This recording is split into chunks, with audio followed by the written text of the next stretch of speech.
அனைவருக்கும் வணக்கம். இது உங்கள் civil stud TNPSC YouTube channel. So இன்றைக்கி பார்த்தோம்னா ஆசிட் பேசஸ் சால்ட் அப்படின்னு சொல்லக்கூடிய அமிலங்கள், காரங்கள், உப்புகள் அதை பற்றி பார்க்க போகிறோம். ஸோ இது வேதியியலில் கெமிஸ்ட்ரியில் ரொம்ப முக்கியமான ஒரு டாபிக். ஸோ இது படித்தாலும் ஒரு 2 மார்க் வந்து உங்களுக்கு கன்ஃபார்மாக எல்லா எக்ஸாம்லையும் குரூப் 1, குரூப் 2, குரூப் 4 ஸோ எல்லா எக்ஸாம்லேயும் உங்களுக்கு 2 கொஸ்டின் வந்து கண்டிப்பாக வந்துடும் இந்த ஆசிட் பேசஸ் சால்ட்டில். ஸோ கெமிஸ்ட்ரியில் இருக்கிறதே கம்மியான டாபிக் தான் இருக்குது. ஸோ அதனால் அதில் இந்த ஆசிட் பேசஸ் சால்ட்ன்றது ரொம்ப முக்கியமான டாபிக். ஸோ ஃபஸ்ட்டு பாருங்கள், அமிலத்தின் பெயர் உணவுப் பொருள். ஸோ இந்த உணவுப் பொருளில் என்னென்ன அமிலம் இருக்குன்னு சொல்லிட்டு சொல்லியிருக்காங்க. ஓகே, சிட்ரிக் அமிலம் ஆரஞ்சு, லாக்டிக் அமிலம் தயிர், ஆக்சாலிக் அமிலம் தக்காளி, அசிட்டிக் அமிலம் வினிகர், மாலிக் அமிலம் ஆப்பிள், டாட்டாரிக் அமிலம் புளி. சரியா? ஸோ இதுதான் சொல்லியிருக்காங்க. ஸோ இது அமிலத்தின் பெயர் உணவுப் பொருள். சரி, அடுத்து அமிலங்களின் பயன்கள் என்னென்னு பார்க்கலாம்.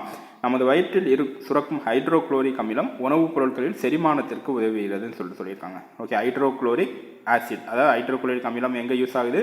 Digestion of food. நம்ம எதாவது சாப்பிட்றோம் அப்படின்னா அந்த உணவு செரிமானம் ஆகிறதுக்கு என்ன ஆசிட் யூஸ் ஆகுதுன்னா ஹைட்ரோக்ளோரிக் ஆசிட் அமிலம். உணவுப் பொருட்கள் கெட்டு போகாமல் இருக்க வினிகர். அதாவது இப்போ நீங்கள் ஏதாச்சும் ஒரு உணவுப் பொருள் தயாரிக்கிறீங்க அப்படின்னா அந்த உணவுப் பொருள் கெட்டு போகாமல் இருக்க அது ஆசிட் என்ன இருக்குன்னு பார்த்தீங்கன்னா வினிகர் ஆசிட் வந்து பயன்படுத்துகிறீங்க. அசிட்டிக் அமிலம் அப்படின்னு சொல்லுவோம்.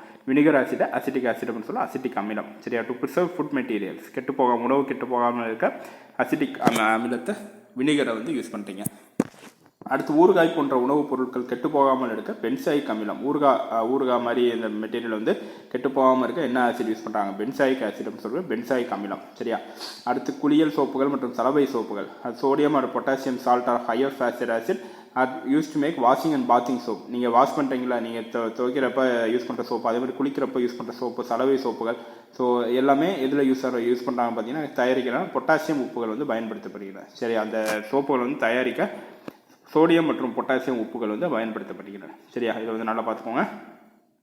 அடுத்து சல்ஃபியூரிக் அமிலம், சல்ஃபியூரிக் ஆசிட் வந்து இதை தான் நம்ம என்ன சொல்கிறோம்னா வேதிப்பொருட்களின் அரசன் அப்படின்னு சொல்கிறோம். சரியா? இது ரொம்ப கேட்பாங்க எக்ஸாமில் வந்து டிஎன்பிசி செக்ஷன் அடிக்கடி கேட்பாங்க. வேதிப்பொருட்களின் அரசன் என்ற அழைக்கப்படும் அமிலம் வந்துன்னா சல்ஃபியூரிக் அமிலம். ஏன் அப்படின்னா இது மிகச்சிறந்த நீர் நீக்கியாக செயல்படுகிறது. சரியா? டீஹைட்ரேட்டிங் ஏஜென்ட் அப்படின்னு சொல்லுவோம். நீர் நீக்கியாக செயல்படுகிறது. அதனால தான் அந்த சல்ஃபியூரிக் ஆசிடை நம்ம வேதிப்பொருட்களின் அரசன், கிங் ஆஃப் கெமிக்கல்ஸ் அப்படின்னு சொல்கிறோம். சரியா? இந்த சல்ஃபியூரிக் ஆசிட் வந்து எங்கெங்கே யூஸ் பண்ணுறாங்க பார்த்தீங்கன்னா டிடர்ஜென்ட், சலவை சோப்புகள், வண்ணப்பூச்சிகள், பெயிண்ட்டுகள், உரங்கள் மற்றும் பல வேதிப்பொருட்கள் தயாரிக்கும் தொழிற்சாலைகளில் பயன்படுத்தப்படுகின்றது இந்த சல்ஃபியூரிக் அமிலம். சரியா? அடுத்து hydrochloric acid, nitric acid, sulphuric acid important laboratory reagents. சரி, லெபார்டரியில் வந்து யூஸ் பண்ணுறது இந்த HCl, nitric acid, sulphuric acid சொல்கிறாங்க. சரியா? இது ஃபுல்லாக 8th புக்கில் இருக்குது. அடுத்து 9th புக்கில் இருக்குது பார்த்தீங்கன்னா சோர்ஸ் ஆசிட் பிரசன்ட், மூலங்கள் அமிலங்கள் என்னென்ன இதில் இருக்குது பார்க்கலாம். ஆப்பிள் வந்து மாலிக் அமிலம், எலுமிச்சை சிட்ரிக் அமிலம், திராட்சை டாட்டாரிக் அமிலம், தக்காளி ஆக்சாலிக் அமிலம், வினிகர் அசிட்டிக் அமிலம், தயிர் லாக்டிக் அமிலம், ஆரஞ்சு அஸ்கார்பிக் அமிலம், தேநீர் டானிக் அமிலம், வயிற்றில் சுரக்கும் அமிலம் பார்த்தீங்கன்னா ஹைட்ரோக்ளோரிக் அமிலம், எறும்பு தேனீயின் கொடுக்கு பார்த்தீங்கன்னா பார்மிக் அமிலம். சரி, ஸ்டிங் ஆஃப் ஆண்ட் பி, அதாவது ஆண்ட்டில் இருக்கிற அமிலம் எதுனா ஃபார்மிக் ஆசிட்னு சொல்லக்கூடிய ஃபார்மிக் அமிலம். ஸோ இந்த சோர்ஸ் ஆசிட் ப்ரெசன்ட், அதாவது என்னென்ன இது வந்து ஆசிட் வந்து ப்ரெசென்ட் ஆயிருக்குன்னு சொல்லிட்டு பார்த்துக்கோங்க, ரொம்ப முக்கியமானது. அடுத்து ஆசிட் மாலிகுலர் ஃபார்முலா. ஸோ இதுவுமே உங்களுக்கு கேட்பாங்க. அசிட்டிக் ஆசிட் கொடுத்து 4 ஃபார்முலா கொடுத்து எதுன்னு கேட்பாங்க. CH3COOH. ஓகே, ஃபார்மிக் ஆசிட் வந்து பார்த்தீங்கன்னா HCOOH, nitric acid HNO3, sulphuric acid H2SO4, phosphoric acid H3PO4. சரி, பாஸ்பாரிக் P இருக்கா? ஸோ அதனால் இங்கே P இருக்கும், H3PO4. இந்த அசிட்டிக் ஆசிட், ஃபார்மிக் ஆசிட் மட்டும் நல்லா பார்த்துக்கோங்க. இது 2 அடிக்கடி கேட்பாங்க. சரியா? அடுத்து யூசஸ் ஆஃப் ஆசிட், அமிலங்களின் பயன்கள். இது 9th புக்கில் இருக்கிறது. ஸோ சல்ஃபியூரிக் ஆசிடை கிங் ஆஃப் கெமிக்கல்ஸ் சொல்கிறோம். பார்த்தோம் நம்ம வேதிப்பொருட்களின் அரசன் எதுனா சல்ஃபியூரிக் அமிலம். சரி, அடுத்து ஹைட்ரோக்ளோரிக் அமிலம் வந்து கழிவறைகளை தூய்மைப்படுத்தும் பொருளாக பயன்படுத்தப்படுகிறது. ஸோ கிளீன்சிங் ஏஜென்ட் இன் டாய்லெட். சரி, ஹைட்ரோக்ளோரிக் ஆசிட். அதுமாதிரி சிட்ரிக் அமிலம் பார்த்தீங்கன்னா உணவுப் பொருட்களை பதப்படுத்தவும் நுரைத்து பொங்கும் உப்புகள் தயாரிக்கவும் பயன்படுத்துகிறது சிட்ரிக் ஆசிட். சரி, அடுத்து நைட்ரிக் அமிலம் பார்த்தீங்கன்னா உரமாக பயன்படுத்துகிறது. ரொம்ப முக்கியம் அது. So fertiliser, dyes, paints and drugs.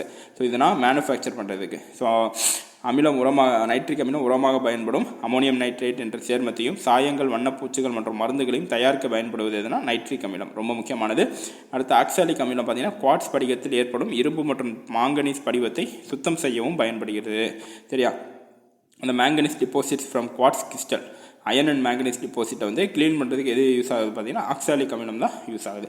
அடுத்து கார்பானிக் ஆசிட் பார்த்தீங்கன்னா ஏரேட்டட் ட்ரிங்க்ஸ், அதாவது கார்பானிக் அமிலம் காற்று அடைக்கப்பட்ட பானங்களில் பயன்படுத்தப்படுகிறது. ஸோ ஏரேட்டட் ட்ரிங்க்ஸ் நீங்கள் ஏதாவது கூல் ட்ரிங்க்ஸ் குடிக்கிறீங்க அப்படின்னா அதில் என்ன இருக்குன்னா கார்பானிக் ஆசிட் வந்து இருக்குது.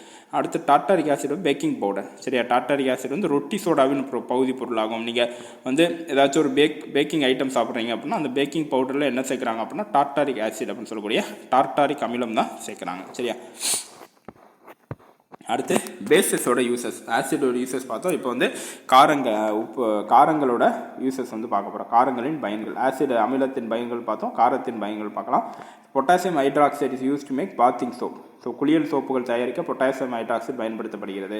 சரி, சலவை சோப்புகள் தயாரிக்க சோடியம் ஹைட்ராக்சைடு. ஸோ பொட்டாசியம் வந்து பார்த்திங்கன்னா குளியல் சோப்பு, சோடியம் பார்த்திங்கன்னா சோடியம் ஹைட்ராக்சைடு சலவை சோப்பு. சரியா, காகித தொழிற்சாலை மற்றும் ஆடைகள் தயாரிக்கும் தொழிற்சாலைகளிலும் மருந்துகள் தயாரிக்கும் சோடியம் ஹைட்ராக்சைடு பயன்படுத்தப்படுகிறது சொல்கிறாங்க. வெள்ளை அடிக்க கால்சியம் ஹைட்ராக்சைடு பயன்படுத்தப்படுகிறது. ஸோ ஒயிட் வாஷிங், நீங்கள் வெள்ளை அடிக்கிறீங்க, வீட்டில் வெள்ளை அடிக்கிறீங்கன்னா அந்த வெள்ளை அடிக்கிற பெயிண்டில் என்ன இருக்குன்னா கால்சியம் ஹைட்ராக்சைடு வந்து இருக்குது. சரியா, அடுத்து வயிற்றில் உருவாகும் அமிலத்தன்மையை நடுநிலையாக்க அலுமினியம் ஹைட்ராக்சைடு மற்றும் மெக்னீசியம் ஹைட்ராக்சைடு போன்ற காரங்கள் பயன்படுத்தப்படுகின்றன. சரி, antacid to cure acidity problem. உங்களுக்கு வந்து ஏதாச்சும் ஒரு வயிற்றில் உருவாகும் அமிலத்தன்மை, நீங்கள் கேஸ் ட்ரபிள் இந்த மாதிரி ஏதாச்சும் இருந்துச்சுன்னா அசிடிட்டி ப்ராப்ளத்தை க்யூர் பண்ணுறதுக்கு என்ன யூஸ் பண்ணுறாங்க பார்த்தீங்கன்னா aluminium hydroxide magnesium hydroxide use பண்ணுறாங்க. சரி, ஆன்டாசிட்டில் யூஸ் பண்ணுறாங்க.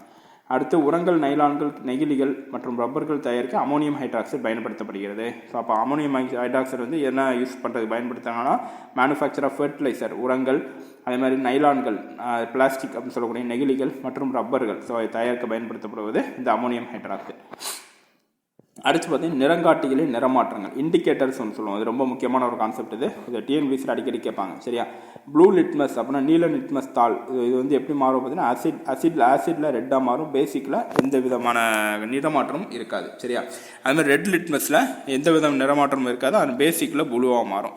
ஸோ அப்போ ப்ளூ வந்து ரெட்டாக மாறும், அங்கே பேசிக்கில் எந்த விதமான மாற்றமும் இருக்காது. ரெட்டு வந்து இங்கே ஆசிடில் எந்த விதமான மாற்றமும் இருக்காது, பேசிக்கில் ப்ளூவாக மாறும். அடுத்து ஃபினாப்திலின் வந்து கலர்லெஸ், ஆசிடில் வந்து கலர்லெஸ் நிறமற்றது, பேசிக்கில் வந்து பார்த்தீங்கன்னா காரக்கரைசலில் இளஞ்சிவப்பாக இருக்கும் ஃபினாப்திலின். அடுத்து மெத்தில் ஆரஞ்சுன்றது பார்த்தீங்கன்னா ஆசிட் சொல்யூஷனில் ரெட்டாக இருக்கும், சிவப்பாக இருக்கும். பேசிக் சொல்யூஷன் காரக்கரைசலில் மஞ்சளாக வந்து இருக்கும். சரியா, அது பார்த்துக்கோங்க. அடுத்து பிஹெச் ஸ்கேல். ஸோ பிஹெச் அளவு வந்து ரொம்ப முக்கியமானது.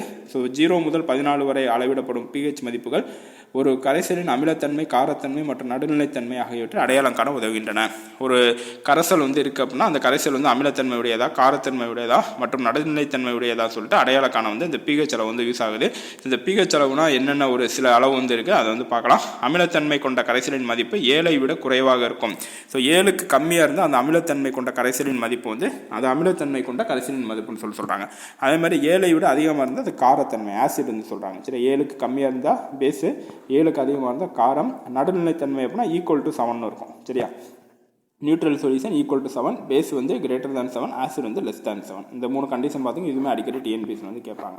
அடுத்து சால்ட்டோட யூசஸ் பார்க்கலாம். உப்புகள். ஸோ காரங்கள் பார்த்துட்டோம், அமிலங்கள் பார்த்துட்டோம், காரங்கள் பார்த்துட்டோம். இப்போ உப்புகள், சால்ட் வந்து பார்க்கலாம். ஸோ காமன் சால்ட் வந்து சோடியம் குளோரைடு. இது வந்து நம்ம டெய்லி வந்து வீட்டில் யூஸ் பண்ணுறது காமன் சால்ட். இது வந்து குரூப் 1 வந்து அடிக்கடி கேட்பாங்க. அதேமாதிரி குரூப் 2, குரூப் 4லையும் அடிக்கடி கேட்குற ஒரு கொஸ்டின் இது. ஸோ இப்போ எது வந்து காமன் சால்ட்டாக யூஸ் பண்ணுறாங்க பார்த்தீங்கன்னா சோடியம் குளோரைடு. ஓகே, அடுத்து வாஷிங் சோடா, சோடியம் கார்பனேட். சரியா, இது வந்து ஹார்ட் பவுடர் சாஃப்ட்னிங் பண்ணுறதுக்கு, அதே மாதிரி கிளாஸஸ், சோப், பேப்பர் இண்டஸ்ட்ரியில் யூஸ் பண்ணுறாங்க வாஷிங் சோடா. நீங்கள் என்ன பண்ணுங்க அப்படின்னா இதெல்லாம் உள்ள டீட்டெயிலாக ரொம்ப படிக்க வேணாம், அந்த ஹெட்டிங் மட்டும் படிச்சுங்க. காமன் சால்ட்னா சோடியம் குளோரைட், வாஷிங் சோடானா சோடியம் கார்பனேட், பேக்கிங் சோடானா சோடியம் பை கார்பனேட். இங்கே வாஷிங்கில் சோடியம் கார்பனேட் வருது, பேக்கிங்கில் பி வரதுனால இங்கே சோடியம் பை கார்பனேட் வருது, பி வருது. சரியா, அப்படின்னு சொல்லிட்டு நான் வச்சுக்கோங்க. ஃபார்முலாவும் பார்த்துக்கோங்க, ஏன்னா ஃபார்முலா வந்து உங்களுக்கு கொடுக்குறதுக்கு சான்ஸ் இருக்குது. குரூப் 1னா ஒரு ஃபார்முலா கொடுப்பாங்க. காமன் சால்ட்டுக்கு என்ன ஃபார்முலா, வாஷிங் சோடாக்கு என்ன ஃபார்முலான்னு பார்த்துக்கோங்க, பேக்கிங் சோடா என்ன ஃபார்முலா பார்த்துக்கோங்க. ப்ளீச்சிங் பவுடர் பார்த்தீங்கன்னா கால்சியம் ஹைட்ரா ஆக்சி குளோரைட்னு சொல்லுவோம், CaOCl2. இதுவுமே நல்லா பார்த்துக்கோங்க. அடுத்து பிளாஸ்டர் ஆஃப் பாரிஸ், ரொம்ப முக்கியமான ஒரு கான்செப்ட் இது. பிளாஸ்டர் ஆஃப் பாரிஸுக்கு வந்து கால்சியம் சல்ஃபேட் ஹெமிஹைட்ரேட் அப்படின்னு சொல்லுவோம். இதோட ஃபார்முலா வந்து பார்த்துக்கோங்க CaSO4 1/2 H2O. சரியா, இதுதான் பிளாஸ்டர் ஆஃப் பாரிஸுக்கு ஃபார்முலா. இந்த பிளாஸ்டர் ஆஃப் பாரிஸ் ஃபார்முலா வந்து அடிக்கடி கேட்பாங்க உங்களுக்கு. ஸோ அதனால் நல்லா பார்த்துக்கோங்க. அப்போ இந்த சால்ட்டில் இவ்வளோ தான் பார்க்க போகிறீங்க. ஓகே, காமன் சால்ட் வந்து சோடியம் குளோரைட், வாஷிங் சோடா வந்து சோடியம் பைகார்பனேட், பேக்கிங் சோடா வந்து sodium bicarbonate, sodium washing soda sodium carbonate, baking soda sodium bicarbonate, bleaching powder வந்து பார்த்தீங்கன்னா calcium oxychloride, plaster of Paris பார்த்தீங்கன்னா கால்சியம் சல்ஃபேட் ஹெமிஹைட்ரேட். ஸோ ஹெமின்றால இந்த இடத்துல 1/2 H2O வந்து வருது, CaSO4 1/2 H2O. ஸோ அவ்வளோதான் ஆசிட் பேசிஸ் சால்ட்டு. அமிலங்கள், காரங்கள், உப்புகள். ஸோ இதை படித்தாலே கண்டிப்பாக ஒரு 2 கொஸ்டின். ஸோ இதை தாண்டி உங்களுக்கு எதுவுமே கேட்க மாட்டாங்க. சமச்சீர் புக்கை தாண்டி இந்த கான்செப்ட் வந்து கொஸ்டின் வராது. ஸோ அதனால் இந்த வீடியோ பார்த்தாலும் உங்களுக்கு 2 கொஸ்டின் வந்து கன்ஃபார்மாக வந்துடும். ஸோ இந்த வீடியோ பிடிச்ச லைக் பண்ணுங்கள், ஷேர் பண்ணுங்கள், சிவில் ஸ்டூடெண்ட் டிஎன்பிஎஸ்சி சேனலை சப்ஸ்கிரைப் பண்ணுங்கள். Thank you friends.